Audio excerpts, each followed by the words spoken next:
திருப்பூரில் கழிவுநீர் கலந்த குடிநீர் மக்கள் பயன்பாட்டிற்காக விநியோகம் செய்யப்படுவது பொதுமக்களை அதிர்ச்சியில் ஆழ்த்தியுள்ளது. திருப்பூர் பிஎன் ரோட்டில் மந்திரி வாய்க்கால் குறுக்கே தரைப்பாலம் கட்டும் பணிகள் நடைபெற்று வருகின்றன. இதற்காக கனரக இயந்திரங்கள் மூலமாக பள்ளம் தோண்டும் போது எதிர்பாராத விதமாக குடிநீர் குழாய் உடைக்கப்பட்டுள்ளது. இந்நிலையில் அப்பகுதி மக்களுக்கு விநியோகிக்கப்படும் குடிநீரில் தற்போது கழிவுநீர் கலந்து வருவதால் பொதுமக்கள் அதிர்ச்சி அடைந்துள்ளனர்.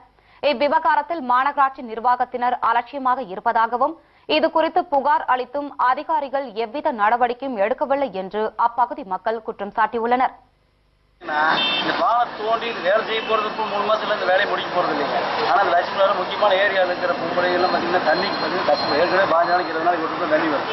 ஒரு தடவை தண்ணி வந்தாலுமே அது பார்த்தீங்கன்னா டிச்சு தண்ணி கலந்து இப்போ பைப் போடுறதுங்க டிச்சு தண்ணி கலந்து உள்ள வருதுங்க.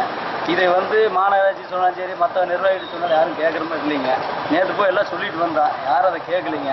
இந்த ஏற்கனவே இந்த ரோடு பிஎன் ரோடு பார்த்தீங்கன்னா ரோடு டிராஃபிக் ஆகி எடுத்துங்க ப்ராப்ளம். முன்னதாக குடிநீர் குழாய் உடைந்ததால் மேல்நிலை நீர்த்தேக்க தொட்டியில் பொதுமக்கள் விநியோகத்திற்காக குடிநீர் 15 லட்சம் லிட்டர் வீணானது. தகவல் அறிந்து வந்த மாநகராட்சி நிர்வாகத்தினர் மேல்நிலை தொட்டிக்கு செல்லும் குழாயை மாற்றியமைக்கும் பணியில் ஈடுபட்டனர். கோவை அரசு மருத்துவமனையில் லஞ்சம் தர மறுத்த பெண்ணை தாக்கி துப்புரவு பணியாளர் மீது நடவடிக்கை எடுக்க கோரி உறவினர்கள் புகார் அளித்தனர். கோவை புளியங்குளம் பகுதி